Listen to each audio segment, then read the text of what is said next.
เจ้านั่งถ่าอยู่นี่เด้อคอยสิไปบอกอีเมก่อนเด้อจะอ้าย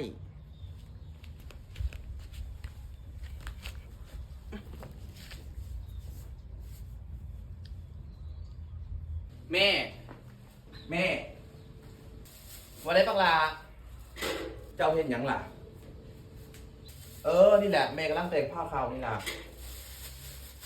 มื้อนี้คอยพาผู้สาวมาเล่นเฮือนเด้อมาพอดีเลยเนาะแม่กำลังแต่งผ้าขาวมายกเอาผ้าขาวไปปั่นอีนางมันกินครับแม่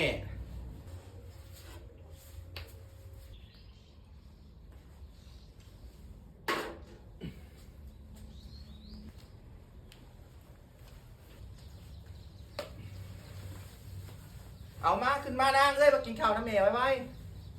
อ๋อแม่กินรอดจ้าหนูกำลังลดความอ้วนอยู่ขั้นบกกินก็ขึ้นมานั่งรินน้ำแม่ไว้จ้าวางลง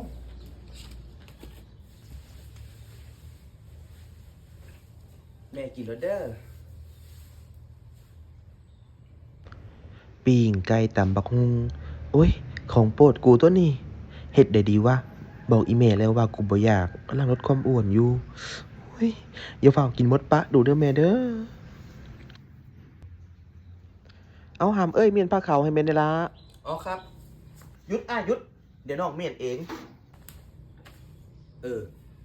กระสันเจ้าเมียนเด้อสะ